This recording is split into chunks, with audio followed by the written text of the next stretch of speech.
family, grace to you. Once again, this is Greg coming to you from FaithsMessenger.com. The title of today's message is Obeying the Spirit of God. Obeying the Spirit of God. You know, I served as a Stevens minister at my church for quite some time. And in Stevens ministry, we are there to aid the pastoral staff in serving the congregation. And some of these meetings that I had with my care receivers, you can tell, obviously they're calling you, so there is a problem, but when you physically meet with someone who is hurting, someone who is in despair, there is a heaviness that comes on you. You can sense their pain. You can feel for them. You may not know the specifics of what they're going through, but there's just a heaviness there, and you know they're hurting. When you are around your children or you're around your spouse, you know when something's bothering them. They don't have to verbalize it. God has given us an extra sense, I believe, to be able to know when someone is in need, when someone is hurting, when things need to be said or done. And I'd like to ask you, how many times have you been in a setting where maybe you're in front of a husband and wife and you know they're not getting along? You don't know anything about their details, but you just know that there's something wrong in this relationship.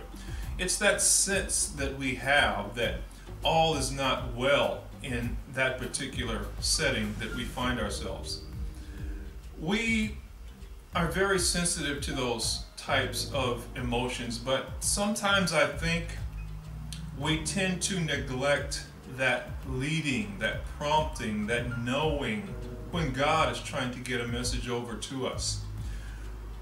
There may be instances where you get an urge to go and speak to that brother or sister.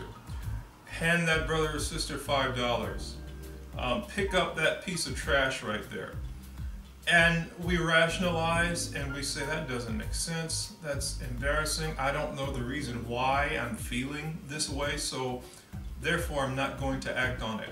But what if that is God trying to get over to you? What if that is God trying to break through to you? Not only to minister in a practical sense, but what if God is teaching you? What if God is training you to hear His voice, to obey His voice?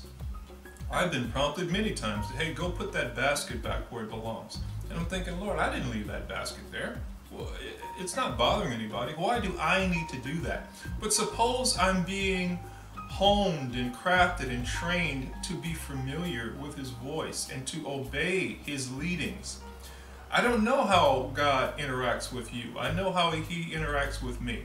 And I try to be open and obey the slightest little prompt I get, because even though it might not make any sense, it doesn't really matter if that little bit of trash gets picked up. If I won't obey that voice, that command, I'll never be able to obey the command when He tells me, don't go down that street, don't take that train, don't get on that airplane. So I'd like to leave you with that. If you are receiving prompts that really make no sense to you at all, I'd like to encourage you to begin to obey those voices, because like you say, it really doesn't make any sense at all, and it really doesn't matter if it gets done or not. So since it doesn't matter that it gets done or not, do it. Why not do it? Just do it. It doesn't make any sense. You never know. God may have something in store for you. He may be teaching and training you to hear His voice for something big that's happening later down the line. And if you don't submit to His teaching and His training in the little, you'll never be able to yield to His instructions when they're greater down the line. So I'd like to leave you with that today, and I'd like to encourage you and invite you, if you haven't joined us in our YouTube community, to do so by clicking on the red subscribe button on your screen. By doing so, you'll receive notifications when new videos such as this one are posted. And I'd also like to invite you, if you haven't done so already, to join us in our blog community at FaithsMessenger.com. Now at Faith's Messenger, we have over 550 individual blog posts on the blog which address a myriad of different topics. Now these are real life, relevant, everyday topics that each and every one of us can relate to. So once again, that address is FaithsMessenger.com.